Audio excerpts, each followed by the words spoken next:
Queridos amigos, sejam bem-vindos ao canal Videira Espírita. Meu nome é Cristina Brito e este é o programa Projeto 15 Minutos, o Livro dos Espíritos. E aqui, diariamente, por mais ou menos 15 minutos, estudamos a primeira obra da codificação espírita, realizada por Allan Kardec, o Livro dos Espíritos.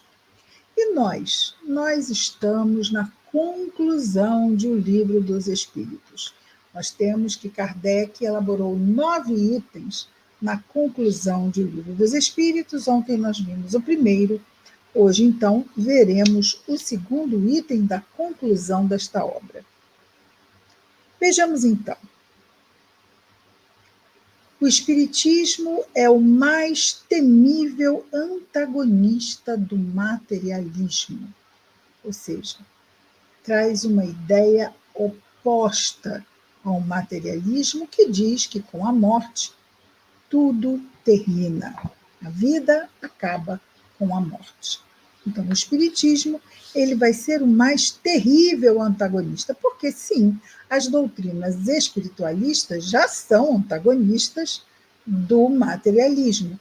Mas o que Kardec diz é que o espírito é o mais temível antagonista. Por quê? Porque traz as provas, não é? Mas esta é a primeira frase. Vamos ouvir Kardec. Não é, pois, de admirar que tenha por adversários os materialistas. Mas como o materialismo é uma doutrina que mal se ousa confessar, prova de que seus adeptos não se consideram bastante fortes, de que são dominados por sua consciência. Então, eles não estão bastante fortes e de que são dominados por sua consciência. Eles se acobertam com o manto da razão e da ciência. Então, em vez de elaborar questões mais, vamos dizer, mais consistentes no que diz respeito à inconsistência, desculpem, mas é bem a palavra que mais cabia aqui, não é? A fraqueza de argumentos da doutrina espírita. Não conseguem. Então, o que vão dizer? Passam a dizer, não, isto não é científico, esta não é a ciência, porque sim, Kardec utiliza o método experimental, que é um método científico. Mas eles vão falar das ciências da matéria.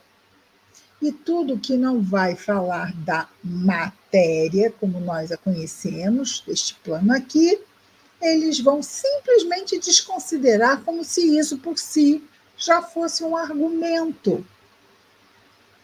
E ainda falam que é científico. Porque não estruturam sequer, não é? Qualquer tipo de argumentação, porque, claro, não é? Estamos falando de algo extrafísico,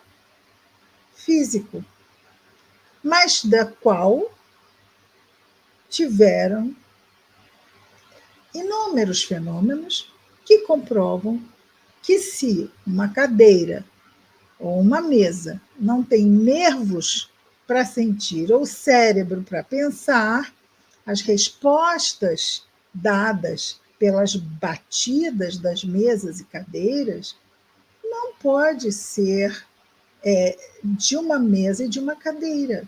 Tem que haver uma inteligência à frente do fenômeno.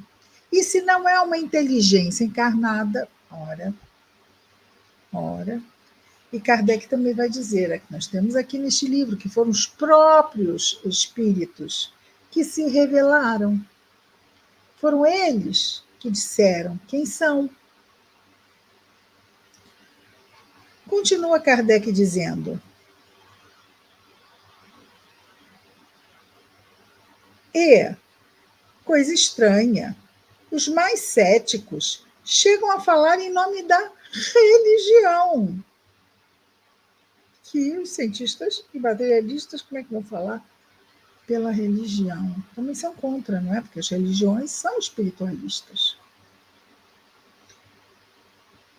Então, eles chegam, os céticos, os mais céticos, materialistas, mais céticos, chegam a falar em nome da religião, que não conhecem e não compreendem melhor do que o espiritismo. Mas quero atacar, vou usar o que eu tenho aqui, a minha mão. Não é para fazer sentido, é só para atacar. Tomam por alvo o maravilhoso e o sobrenatural que não admitem. Tomam por alvo, é isto que querem atacar, o maravilhoso e o sobrenatural. Como o espiritismo, na opinião deles, se baseia no maravilhoso, ou seja, em algo que não tem bases físicas, não é? Não pode deixar de ser uma suposição ridícula. Não refletem que, condenando o maravilhoso e o sobrenatural, também condenam a religião. Bem óbvio, não? Com efeito, a religião se assenta na revelação e nos milagres. Ora, que é a revelação, senão comunicações extra-humanas? Todos os autores sagrados, desde Moisés, têm falado dessa espécie de comunicações. Que são os milagres, senão fatos maravilhosos e sobrenaturais por excelência, visto que constituem, no sentido litúrgico da doutrina religiosa, derrogações da lei da natureza. Então, é a obra de Deus. Obra de Deus. O que tem a ver com a natureza? Não tem nada a ver com a natureza. Deus quis. Isso no sentido da doutrina, de doutrinas religiosas que se prendem à ideia, vamos dizer assim, que não necessariamente, que não se baseia em ciência. Sim, o espiritismo se baseia em ciência. E um dia a ciência do mundo vai comprovar as informações que a ciência espírita traz. A mecânica quântica já está aí a caminho, não é? Logo, continua Kardec, rejeitando o maravilhoso e o sobrenatural, os materialistas rejeitam as próprias bases da religião, que eles acabam usando para atacar o espiritismo. Mas não é desse ponto de vista que devemos encarar a questão. Não cabe ao espiritismo examinar se há ou não milagres. Isto é, se é aprazível a Deus, em certos casos, derrogar as leis eternas que regem o universo. Ora, se ele é perfeito, como é que ele vai derrubar leis perfeitas para fazer outra coisa? Então não é perfeito, não é? Isso tudo Kardec já desenvolveu aqui dentro do Livro dos Espíritos, nas perguntas e respostas. Acerca disso, ele permite Deus, não é? Perfeita liberdade de crença.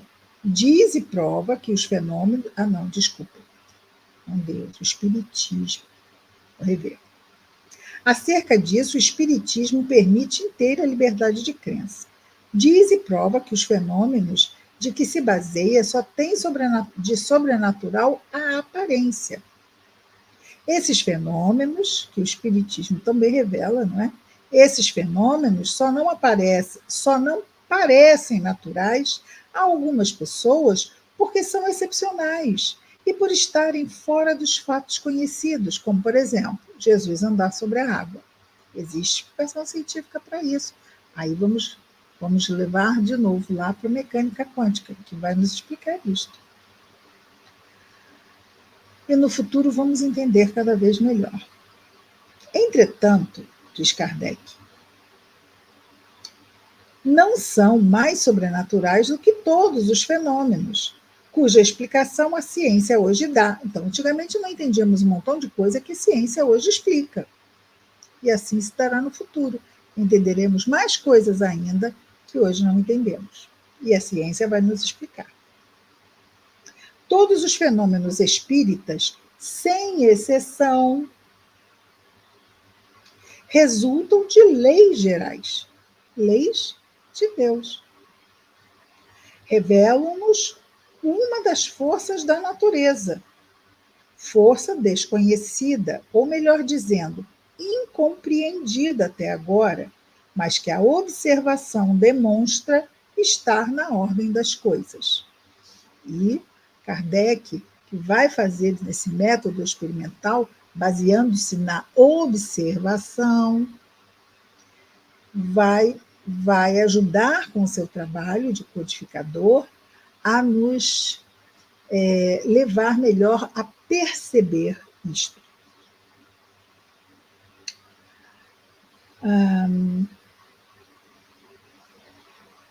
Esses fenômenos só não parecem naturais a algumas pessoas, já vimos. Entretanto, não são mais naturais do que todos os fenômenos, cuja explicação a ciência hoje dá e que pareciam maravilhosos em outra época. Todos os fenômenos espíritos, já vimos isso também, revelam-nos uma das forças da natureza, já vimos isso também. Oh, meu Deus, já vimos tudo isto. Então, vamos ao último parágrafo. Desse modo, o Espiritismo se apoia menos no maravilhoso e no sobrenatural do que a própria religião. Os que atacam o Espiritismo sob esse prisma, usando a religião para atacar o Espiritismo, mostram que não o conhecem. Quem ataca o Espiritismo usando a religião para atacar o Espiritismo não conhece o Espiritismo.